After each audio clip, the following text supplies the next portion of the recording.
족하게 해드리는 곳에 사용되도록 축복하여 주시옵소서. 이 시간 주님 앞에 겸손히 머리를 숙입니다. 말씀하여 주옵소서. 저희들이 듣고 순종하게 싸우니 말씀하여 주시옵소서. 예수님 이름으로 기도하옵나이다. 아멘. 오늘 저녁에도 여러분 교회 오니까 좋으시죠? 네. 여러분 저희 교회는 여러분들이 이렇게 말씀하시더라고요. 들어오면 아늑하고 따뜻하대요. 그러니까 저희 이제 목사님께서 늘 여기서 기도하시고 또 성도들이 아침으로 또 저녁으로 또 기도하시고요. 또 기쁘고 감사함으로 예배드리니까 저희 교회에 오시는 분들마다 성령께서 임하시는 것을 또 하나님께서 품어주시는 것을 느낀다 그렇게 말씀하시는 분들이 참으로 많은데, 오늘 예배 자리에 또 나오신 여러분들을 주님의 이름으로 환영하고 축복합니다. 여러분 신약 성경은 27권으로 되어 있습니다. 27권 중에서 예수님의 생애를 다룬 복음서가 4권인데요. 그래서 우리는 보통 사복음서라고 합니다. 사복음서.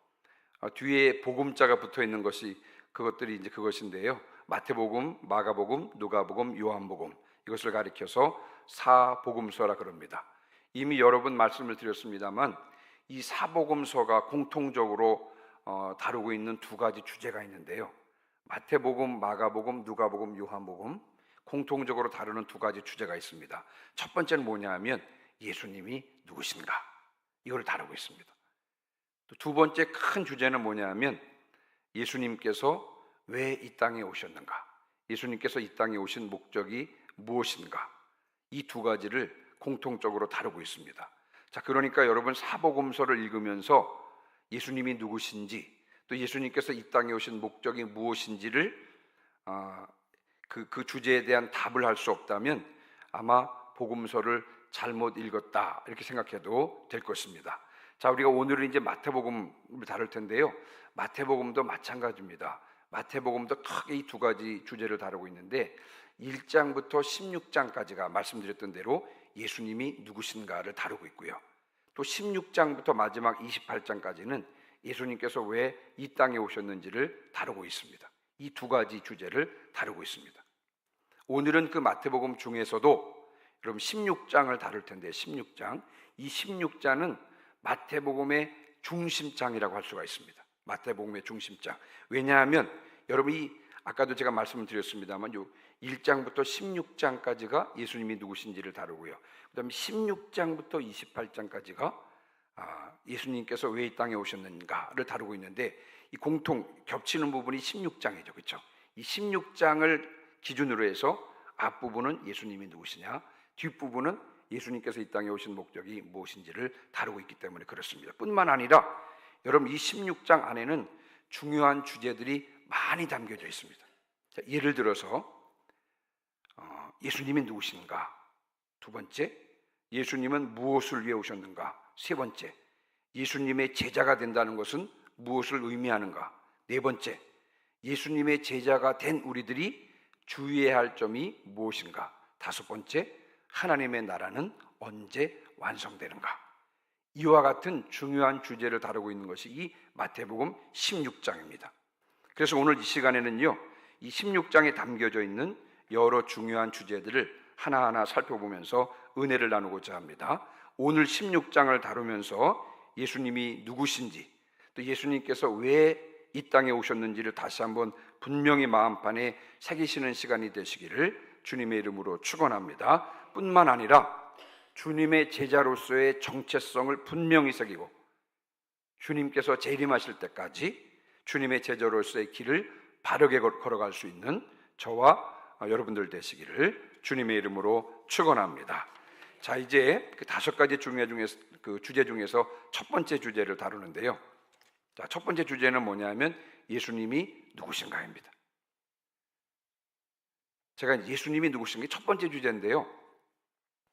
자, 이 질문에 대한 답을 준비하면서 제가 여러분 고등학교 세계사 교과서를 찾아보았습니다. 왜냐하면 학교 다닐 때 여러분 고등학교 세계사 교과서에 잠깐 예수님에 대한 소개가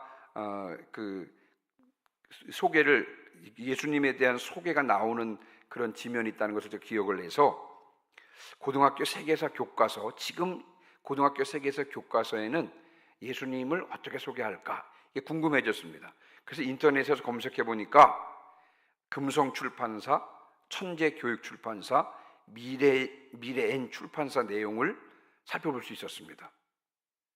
근데 예수님에 대한 소개가 이 세 출판사가 다 비슷했는데, 자, 그 중에서 제가 오늘은 여러분들에게 금성출판사, 여러분 많이 들어보셨죠? 저희 때도 있었던 출판사 같아요. 이 금성출판사에 실린 내용을 여러분들에게 한번 소개를 해보겠습니다. 여러분 한번 들어보세요. 이거는 제 글이 아니라 금성출판사에서 나온 고등학교 세계사 교과서에 나오는 내용인데 한번 들어보시기 바랍니다. 아우구스투스 시대에 로마의 속주가 된 유대 지방의 주민들은 구세주 메시아의 출현을 고대하였다. 이때 등장한 예수는 유대교의 선민 사상과 형식적인 율법주의를 배격하고 민족과 신분을 초월한 보편적인 사랑과 평등을 설교하였다. 예수를 메시아로 믿고 따르는 사람이 많아지자 유대 지도자들과 로마는 위협을 느끼고 그를 십자가형에 처하였다. 그런데도 예수의 가르침은 제자들을 통해 제국 전역에 전파되어 각지의 교회가 세워지고 신약 성서가 편찬되었다. 이렇게 소개하고 있습니다. 여러분, 제가 이제 세 가지 교과서를 살펴보았는데 예수님에 대한 소개가 비슷합니다. 근데 공통점이 뭐냐면요, 예수님을 민족과 신분을 초월한 이 보편적인 사랑과 평등을 설교했다는 것입니다. 보편적인 사랑, 유대인이지만 유대인만을 사랑하는 것이 아니라 유대인을 넘어서 모든 민족을 사랑하는 이 보편적인 사랑과 평등을 설교한 위대한 설교자라고 소개하고 있었습니다. 자, 여러분, 교과서에서 이렇게 소개하다 보니까 사람들이 예수님을 생각할 때 보통 사람들과는 조금 다른, 다시 말하면 보통 사람들과는 다른 세계의 4대 성인 중에 한 명이다 라는 정도로만 인식을 합니다. 여러분, 세계의 4대 성인이 누굽니까? 예수님과 석가모니와 공자와 소크라테스. 사람들 중에서 그래도 탁월하고 특출한 성인들, 이 4사람을 꼽으라 그러면 그 가운데 한 사람이 예수다, 이렇게 사람들은 인식을 하게 된 것입니다. 자, 여러분, 제가 만약 어떤 암이라도 치료할 수 있는 약이 제게 있다면 여러분, 암에 걸린 사람들은 누구에게로 와야 할까요? 제게 와야 합니다. 왜요? 왜냐하면 제게는 어떤 암이라도 치료할 수 있는 약을 가지고 있기 때문에 그렇습니다. 사람들이 제게 오지 않는 이유는 제가 암 치료제를 가지고 있다는 것을 모르기 때문에 그렇습니다. 여러분, 사람들이 예수님을 믿지 않는 이유는 예수님이 누구신지 정확히 모르기 때문에 그렇습니다. 여러분, 예수님이 누구십니까? 예수님은 위대한 설교자, 위대한 성인 중에 한 분입니까? 여러분, 그 표현 가지고는 부족합니다. 예수님을 위의 교과서가 소개한 대로요, 한 위대한 설교자다 라고만 소개하는 것은요, 많이 부족한 것입니다. 그럼 여러분, 예수님은 누구십니까? 예수님이 누구신지를 오늘 16장 16절에 베드로가 정확하게 대답하는데요, 여러분 찾지 마시고 한번 저를 따라해 보시기 바랍니다. 주는 그리스도시요 살아계신 하나님의 아들이십니다. 다시요. 주는 그리스도시요 살아계신 하나님의 아들이십니다. 아멘. 여러분, 무엇보다도 예수님이 누구십니까? 예수님이 누구시냐면요, 살아계신 하나님의 아들. 우리가 많이 들었죠. 사람의 아들은 사람입니다. 자, 그럼 하나님의 아들은 하나님입니다. 그러므로 여러분, 예수님이 누구라고요? 하나님이십니다. 신이십니다. 4대 성인이라고요? 여러분, 하나님입니다. 예수님은 하나님이십니다. 신이십니다. 또한 예수님은 그리스도십니다. 그리스도란 말의 뜻이 무엇입니까? 기름 부음을 받은 자, 구원자, 메시아, 이런 뜻입니다. 예수 그리스도는 구원자, 즉 그리스도, 즉 구원자인데, 보다 정확히 말하면 유일한 구원자입니다. 인간을 구원할 수 있는 유일한 구원자 되신 하나님, 이분이 누구라고요? 예수님이십니다. 여러분, 예수님이 누구시라고요?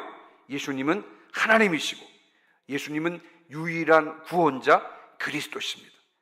이 사실에 확고하시기를 주님의 이름으로 축원합니다.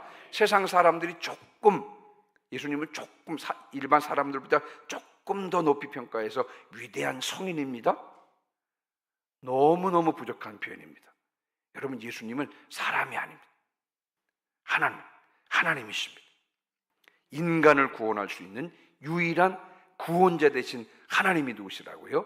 예수님이십니다. 바로 예수님에 대한 이해는 바로 여기서부터 출발해야 되는 것입니다.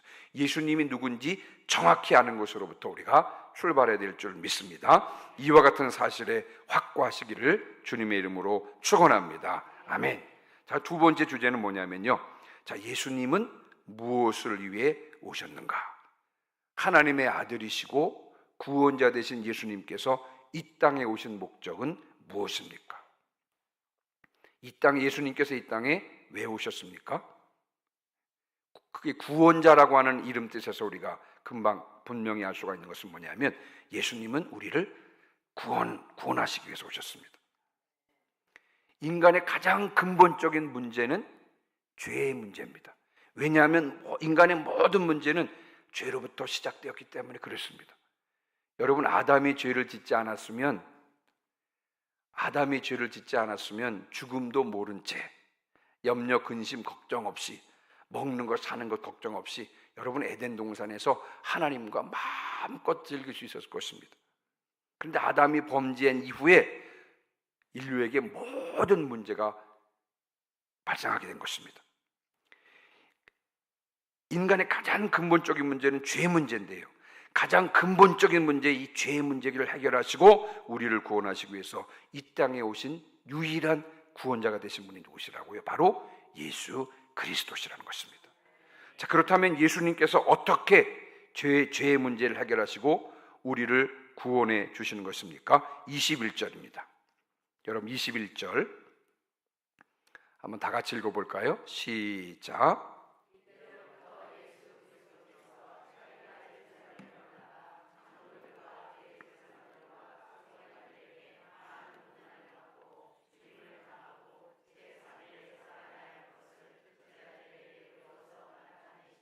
아멘. 베드로가 주는 그리스도시요 살아계신 하나님의 아들입니다. 이렇게 고백한 다음에 예수님께서 제자들에게 하신 말씀인데요, 십자가에서 죽으시고 부활하실 것을 말씀하셨습니다. 근데 이게 중요한데, 왜냐하면요, 이 십자가 죽으심과 부활을 통해서 우리를 구원해 주시기 때문에 그렇습니다. 예수님께서는 십자가에서 피 흘려 죽으셨는데, 여러분, 예수님께서 십자가에서 피 흘려 주신 것은 자신의 죄 때문이 아닙니다. 그렇죠? 예수님은 하나님이십니다. 죄가 없으신 분이십니다. 그럼에도 불구하고 우리의 죄값을 대신 치러주시기 위해서 대속의 피를 흘려주신 것입니다. 또한 우리의 죄가 용서받고 하나님께서 우리를 의롭다 인정해 주신다는 사실을 보여주시기 위해서 부활하신 것입니다. 그래서 여러분, 예수님께서 이 십자가 죽으심과 부활을 통해서 우리를 구원해 주시는데, 이 구원을 어떻게 내 것으로 삼을 수 있습니까? 로마서 10장 9절로 10절 말씀입니다. 이것도 한번 다 같이 읽어보겠습니다. 잘 아시는 말씀입니다만 매우 중요한 말씀인데요, 로마서 10장 9절로 10절 같이 읽습니다. 시작. 내가 만일 내 입으로 예수를 주로 시인하며 또 하나님께서 그를 죽은 자 가운데서 살리신 것을 내 마음에 믿으면 구원을 받으리라. 사람이 마음으로 믿어 의에 이르고 입으로 시인하여 구원에 이르느니라. 아멘. 우리의 구원을 위해서 예수님께서 이루어주신 이 사실, 다시 말하면 십자가에서 죽으시고 부활하셨다는 이 사실을 마음으로 믿고 입으로 고백하면 구원을 얻는다는 것입니다.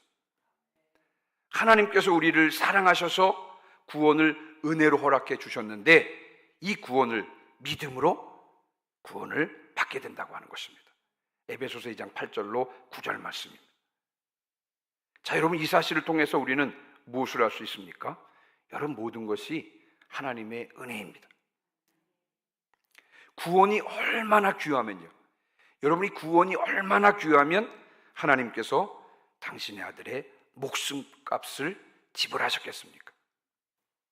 또 하나님께서 우리를 얼마나 사랑하셨으면 아들을 주시기까지 하셨겠습니까? 아끼지 않고 아들을 주셨는데 다른 무엇인들 아까워하시겠습니까? 여러분, 하나님의 아들의 핏값으로 받은 이 구원을 귀하게 여기며 구원받은 자로서의 합당한 삶을 사는 저와 여러분 되시기를 주님의 이름으로 축원합니다. 아멘. 자, 이제 세 번째 주제인데요. 자, 예수님의 제자가 된다는 것은 무엇을 의미하는가? 자, 24절부터 28절까지를 참고로 해서요, 이 세 번째 주제를 좀 다룰 텐데요. 자, 그러면 예수님의 제자가 된다고 하는 것은 무엇을 의미합니까? 한번 띄워주시겠어요? 제목이 안 떴습니다. 네. 예수님의 제자가 된다는 것은 무엇을 의미하는 것일까요? 자, 24절입니다. 자, 24절도 같이 읽습니다. 시작. 이에 예수께서 제자들에게 이르시되 누구든지 나를 따라오려거든 자기를 부인하고 자기 십자가를 지고 나를 따를 것이니라. 아멘. 여러분, 예수님의 제자가 된다고 하는 것은 무엇을 의미하는 것일까요? 예수님의 제자는 어떤 사람입니까? 예수님을 따르는 사람들입니다. 예수님을 닮는 사람입니다. 그런데 여러분, 예수님께서 어떤 길을 가셨습니까? 예수님께서 어떤 마음으로 어떤 길을 가셨습니까?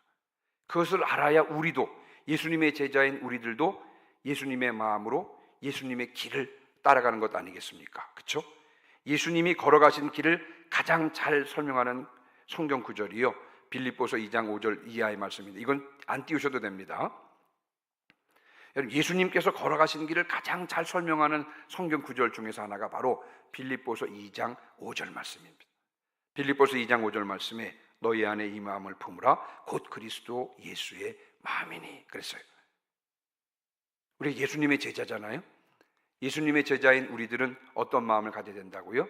예수님의 마음을 품어야 한다고 하는 것입니다. 자, 그 예수님의 마음은 어떤 것입니까? 빌립보서 2장 6절 7절 말씀에 한번 여러분 들어보시기 바랍니다. 그는 근본 하나님의 본뜻이나 하나님과 동등됨을 취할 것으로 여기지 아니하시고 오히려 자기를 비워 종의 형체를 가지사 사람들과 같이 되셨고. 빌립보서 2장 6절로 7절 말씀입니다. 다시 한번 읽어드릴게요. 그는 근본 하나님의 본체시나 하나님과 동등됨을 취할 것으로 여기지 아니하시고 오히려 자기를 비워 종의 형체를 가지사 사람들과 같이 되셨고. 예수님은 하나님이십니다. 근데 그 하나님께서 사람의 몸을 입고 사람으로 이 땅에 오셨다는 것입니다. 말씀드렸지만요, 이슬람을 믿는 무슬림들은 이것을 인정하지 않습니다. 아니, 육이 악한데 어떻게 신이 육의 몸을 입고 이 땅에 오느냐. 그러나 여러분, 하나님께서는, 예수님은 하나님이심에도 불구하고 사람의 몸을 입고 이 땅에 오셨습니다. 여러분, 이것은 철저하게 자신을 부인했다는 뜻입니다. 하나님께서 높은 보좌를 버리시고 오히려 자기를 비워 종의 형체를 가지사 사람의 몸을 입고 이 땅에 오신 것입니다. 여러분, 예수님은 철저하게 자신을 부인하셨던 것입니다. 예수님의 제자인 우리 또한 예수님처럼 우리 자신을 부인해야 하는 줄 믿습니다. 여러분, 어떻게 하는 것이 내 자신을 부인하는 것일까요? 여러분, 우리는 거듭난 자들인데요, 나는 이미 그리스도와 함께 십자가에 못 박혔습니다. 이 사실을 믿으시죠? 그럼 이제는 내가 사는 것이 아닙니다. 이미 나는 그리스도와 함께 십자가에서 못 박혔습니다. 이제는 내가 사는 것이 아닙니다. 내 안에 누가 사는 거예요? 내 안에 그리스도께서 사시는 것입니다. 나를 위해서 자기 자신을 버리신 하나님의 아들을 믿는 믿음 안에서 우리는 사는 것입니다. 여러분, 믿음으로 사는 것이 바로 자신을 부인하는 것인 줄 믿습니다. 예수님께서는 자신을 부인하셔서 하나님이심에도 불구하고 철저하게 자신을 부인하셔서 사람의 몸을 입고 지고 이 땅에 오셨던 것 마찬가지로 예수님의 제자들인 우리들은 이미 예수 그리스도와 함께 십자가에 못 박혀 죽었기 때문에 내 안에 계신, 내 안에서 사시는 그리스도를 믿는 그 믿음으로 살아가야 할 줄 믿습니다. 믿음으로 사는 것이 바로 자신을 부인하는 것입니다. 예수님께서는 자신을 부인하셨을 뿐만 아니라 빌립보서 2장 8절 말씀에 여러분 한번 잘 들어보시기 바랍니다.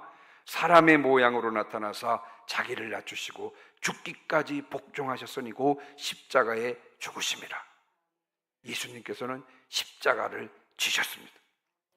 자기를 부인하시고 자기 십자가를 지셨습니다. 여러분, 예수님의 제자인 우리 또한 십자가를 지고 주님을 따라가야 하는 줄 믿습니다. 여러분, 예수님께서 지신 십자가가 있는데 마찬가지로 그럼 예수님의 제자들인 우리들이 져야 될 십자가는 무엇입니까? 한번 따라해 보실까요? 사명의 십자가. 다시요. 사명의 십자가. 주님께서 우리에게 사명으로 맡겨주신 것, 여러분, 이것을 감당하는 것, 이것이 바로 우리가 져야 할 십자가인 줄 믿습니다. 어렵다고 할지라도, 힘들다고 할지라도, 부족하다고 할지라도 하나님께서 맡겨주신 이 사명이면 눈물을 흘리면서라도 짊어지고 나가야 되는 것. 여러분, 이 사명의 십자가가 바로 예수님의 제자들인 우리들이 져야 될 십자가인 줄 믿습니다. 자기를 부인하고 자기 십자가를 지고 따르는 주님의 참된 제자가 되시기를 주님의 이름으로 축원합니다. 여러분, 우리 교회가 져야 될 사명의 십자가가 있습니다. 힘들고 어려워도 우리 교회가 져야 될 사명의 십자가가 있는 것이고요. 힘들고 어려워도 우리 가정이 져야 될 십자가가 있는 것이고요. 어렵고 곤고한 중에도 내가 져야 될 사명의 십자가가 있는 줄 믿습니다. 자기를 부인하고 자기 십자가를 지고 따르는 주님의 참된 제자들 되시기를 주님의 이름으로 축원합니다. 자, 이제 네 번째 주제인데요. 여러분, 첫 번째 주제가 뭐였죠? 예수님이 누구신가? 두 번째 주제가요? 예수님께서 이 땅에 왜 오셨는가? 세 번째 주제가요? 예수님의 제자가 된다는 것은 무엇을 의미하는가? 그렇죠?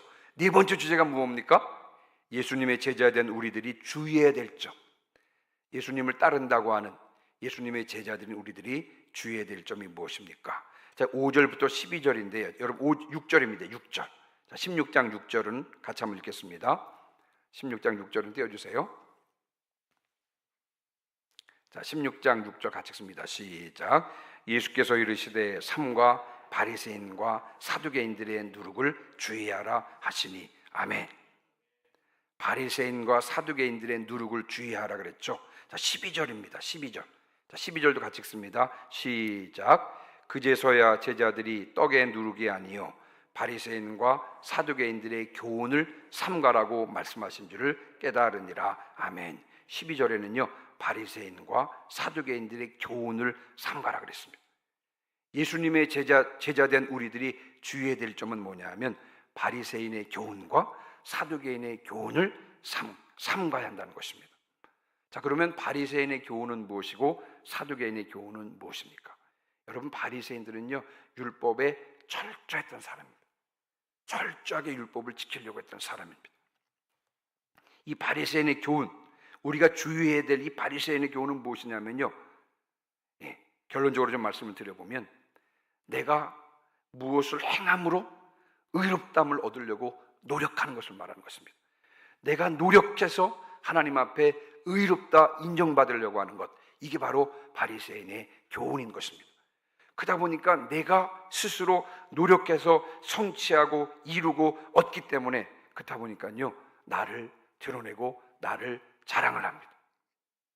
나를 자랑하다 보니까 다른 사람을 보니까 내 기준에는 미치지 못하는 것입니다. 그러다 보니까 자꾸 다른 사람을 판단하고 다른 사람을 정죄하는 것, 여러분, 이것이 바로 바리새인의 교훈인 것입니다. 주님께서 예수님의 제자된 우리들에게 주의하라고 말씀하셨던 이 바리새인의 교훈은 바로 그것인 것입니다. 내가 무엇으로, 나의 노력으로 무엇을 성취하면서 내 자신을 드러내고 나를 자랑하고 다른 사람을 판단하고 다른 사람을 정죄하려고 하는 것. 여러분, 이것이 바로 바리새인의 교훈인 것입니다. 사두개인의 교훈은 무엇입니까? 여러분, 사두개인은요, 부활도 믿지 않습니다. 천사의 존재도 믿지 않고요, 여러분, 천국 지옥 믿지 않습니다. 이들의 교훈이 무엇입니까? 하나님의 말씀보다 이성을 내세우려고 하는 것. 내가 이성적으로 납득이 돼야만 받아들이는, 이것이 바로 사두개인의 교훈인 것입니다. 여러분, 주님께서는 우리들에게 이 바로 바리새인의 교훈과 사두개인의 교훈을 삼가라고 말씀하시면서, 여러분, 이 시대를 향한 우리들의 답변, 이 사두개인의 교훈과 바리새인들의 교훈을 멀리하면서 이 시대 우리들의 답변이 되는 말씀을 주님께서 우리에게 주셨는데, 그 말씀이 뭐냐면요, 고린도전서 1장 22절로 24절 말씀입니다. 고린도전서 1장 22절 24절 말씀도 같이 한번 읽어보겠습니다. 고린도전서 1장 22절로 24절 시작. 유대인은 표적을 구하고 헬라인은 지혜를 찾으나 우리는 십자가에 못 박힌 그리스도를 전하니 유대인에게는 거리끼는 것이요 이방인에게는 미련한 것이로되 오직 부르심을 입은 자들에게는 유대인이나 헬라인이나 그리스도는 하나님의 능력이요 하나님의 지혜니라. 아멘. 여러분, 이 시대를 향한 우리의 답변이 나의 노력이나 나의 이성이 아니라 십자가에 못 박히신 예수 그리스도가 바로 내 자랑이며, 십자가에 못 박히신 예수 그리스도가 하나님의 능력이요 하나님의 지혜라고 하는 사실이 바로 이 시대를 향한 우리들의 한결같은 답변이 되어야 될 줄 믿습니다.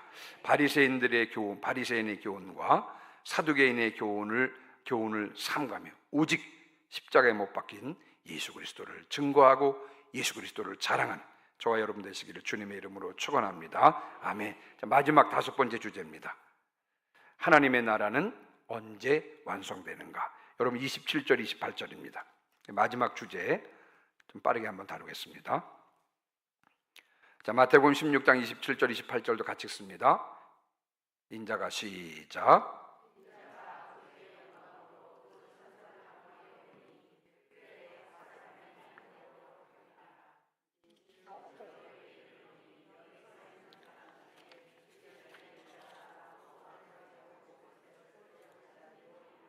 아멘. 자, 하나님 나라는 언제 완성되는가? 여러분, 하나님의 나라는 언제 시작되었습니까? 예수님께서 오시면서부터 하나님의 나라가 시작되었습니다. 그래서 예수님께서는 공생애를 시작하시면서 회개하라, 천국이 가까웠느니라, 이렇게 말씀하셨던 것입니다. 자, 그렇다면 하나님의 나라는 언제 완성됩니까? 오늘 27절 28절의 말씀을 근거로 보면요, 하나님의 나라는 예수님께서 재림하실 때 완성되는 것입니다. 예수님께서 이 땅에 초림으로 오시면서부터 하나님의 나라가 시작되었는데, 그 하나님의 나라가 언제 완성됩니까? 예수님께서 재림하실 때 하나님의 나라가 완성되는 것입니다. 자, 그러므로 우리는 예수님께서 재림하셔서 하나님의 나라가 완성될 그때까지 내 자신을 부인하고 십자가를 지고 주님을 따라야 할 줄 믿습니다. 주님께서 재림하실 때까지 날마다 믿음으로 살며 사명의 십자가를 지고 나가야 하는 줄 믿습니다. 그렇게 할 때 주님께서 재림하셔서 하나님의 나라가 완성될 때 착하고 충성된 종으로 인정받는, 참된 제자로 인정받는 저희들이 되는 줄 믿습니다. 말씀을 마무리하고 마치겠습니다. 오늘 이제 마태복음 16장, 마태복음의 중심장이 16장이라고 그랬는데요, 16장에는 여러 가지 주제를 다루고 있다고 말씀을 드렸죠. 자, 첫 번째, 예수님이 누구시라고요? 위대한 성인에 불과합니까? 여러분, 그렇지 않습니다. 위대한 성인이라는 말 가지고는 부족하게 턱없이 부족한 것이죠. 그리스도시요 살아계신 하나님이십니다. 이 사실이 확고해야 다른 부분들이 풀리는 거죠. 두 번째 주제, 예수님은 무엇을 위해 오셨다고요? 십자가에서 죽으시고 부활하심으로 우리를 구원해 주시기 위해서 오셨다고 말씀드렸습니다.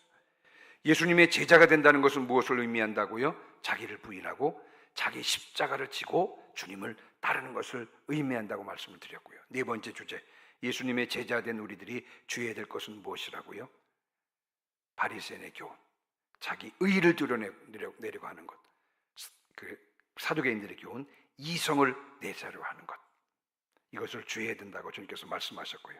하나님 나라는 언제 완성된다고요? 주님께서 재림하실 때 완성된다고 말씀하셨습니다.